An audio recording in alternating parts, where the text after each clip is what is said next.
I attended a town hall last year, and it seems to be the theme of today to pick on David Price. He had a large audience of about 200, and one of the members of the audience he selected to ask a question stood up and said, "Before I ask my question, I would like to thank you for your 20 years of service in the U.S. House." Come on. And he got a large round of applause. That's the problem. Our founding fathers did not even deem it necessary to put in term limits into the Constitution because they never thought it would ever come to anything like this. Our founding fathers had given us a lot of what could go wrong, how it could go wrong, what the consequences would be.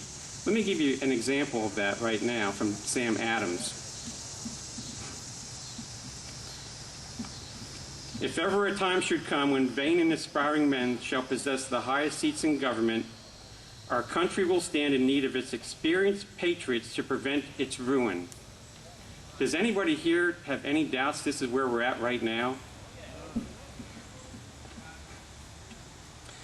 We've talked about the Declaration of Independence today. Thomas Jefferson and John Dickinson wrote another declaration on July 6, 1775.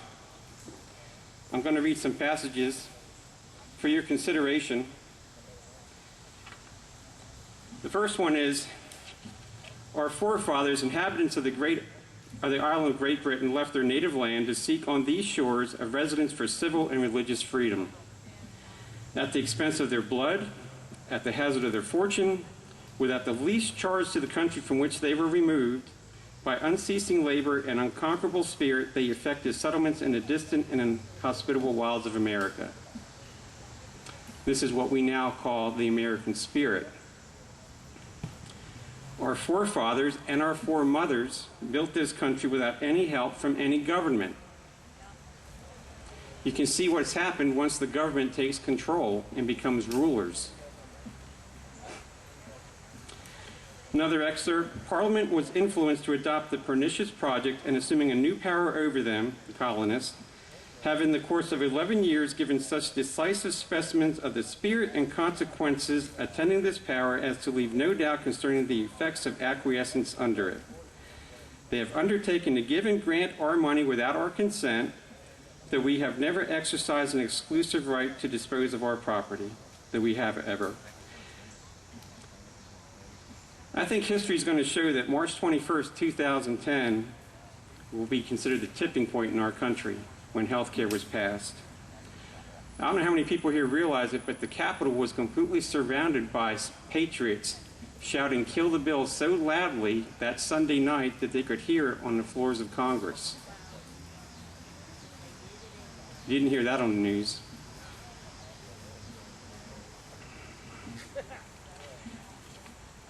Another excerpt. "Parliament adopted an insidious maneuver calculated to divide us, to establish a perpetual auction of taxations where colony should bid against colony, all of them uninformed that what ransom would redeem their lives, and thus to extort from us at the point of the bayonet the unknown sums that would be sufficient to gratify, if possible to gratify, ministerial rapacity," which is plundering, "with the miserable indulgence left to us of raising in our own mode the prescribed tribute. Congress is currently pitting state against state for federal aid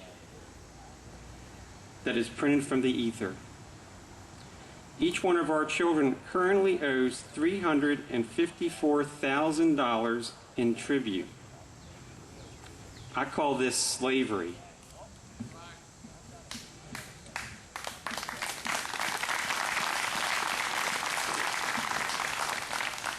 The inhabitants of Boston, being confined within that town by the general, their governor, and having, in order to procure their dismission, they wanted to leave, entered into a treaty with the governor, and it was stipulated that they could leave if they deposited their arms with their own magistrate. They could leave Boston with their own effects. The governor ordered the arms deposited that they might be preserved for their owners, but they were seized by the soldiers. They detained the greatest parts of the inhabitants and compelled the few who were permitted to retire to leave with nothing. This is the consequence of giving up your arms. You are made a prisoner and your property is taken away.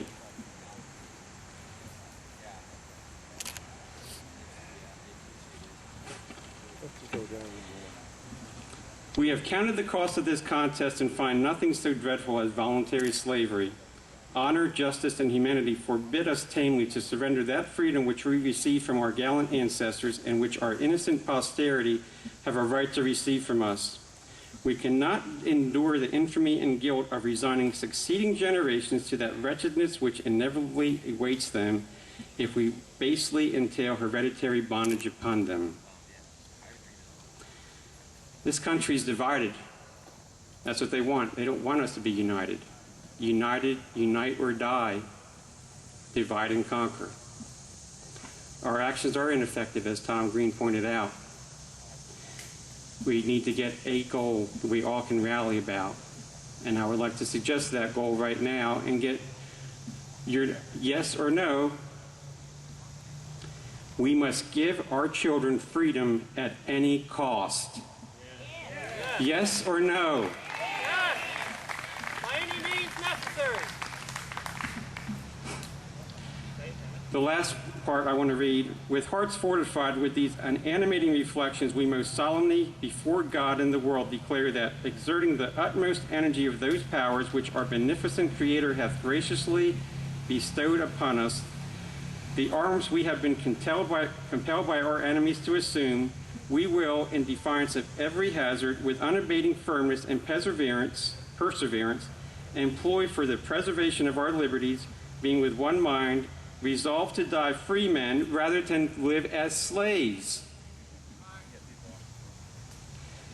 Has anybody heard of these before? This declaration from Thomas Jefferson and John Dickinson was called the Declaration of the Causes and Necessity of Taking Up Arms. They were explaining to the rest of the world why they had to do what they were about to do. The nation in 1775 had something that we currently lack: public virtue. The colonists did not, they were wondering, are they good enough to assume the responsibility to govern themselves? Are we moral and virtuous enough to understand the reality of governing ourselves as our forefathers intended? Are we honorable enough to pay the price for freedom?